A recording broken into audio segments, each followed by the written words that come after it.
Bago ngayong gabi, iniimbestigahan na ng Quezon City Government ang pagbagsak ng tipak ng konkreto mula sa taas ng isang gusali. 3 estudyanteng menor de edad ang napuruhan, 2 ang kritikal. May report si Sandra Aguinaldo.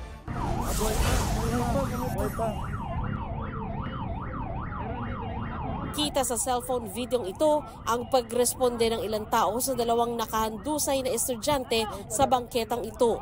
3 silang estudyante na nabagsakan ng konkretong debris galing sa taas ng condominium building sa panulukan ng Tomas Morato Avenue at Rosas Avenue sa Quezon City, pasado alas 4:30 ng hapon. Nakita ko yung maya bumagsak na yung debris.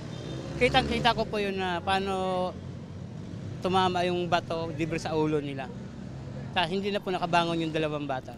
Batay sa report ng Quezon City Police District, naglalakad ang mga biktima ng mahulugan ng debris. Ang isa sa 3 nagtamo ng sugat sa braso pero nakatakbo, habang ang 2 pa walang malay nang dalhin sa Capital Medical Center. Pare-parehong 12 years old ang mga biktima. Ang kambal na sina Precious Michael at Precious Miguel Sanchez at si Carl Baldonado. Ayon sa mga magulang ni Carl, critical ngayon ang anak. Kailangan ko po sana ng magaling na doktor na makakatulong sa anak ko. Kasi po ayoko po mawalan ng pag-asa kasi humihinga pa siya, umiiyak pa nga siya eh. Wala na po ako maisip eh. Nagpinagulat ako eh, pumakasok lang yung anak ko eh. Hindi ko alam na magkakaganyan siya. Nanawagan din sila sa may-ari ng gusali. Tulungan nila kami sa mga nangyari ngayon sa anak ko. Naaawa ko sa bata eh. Naawa po ako sa anak ko. Ang dami pang pangarap nun eh. Napakabata pa, 12 years old pa lang.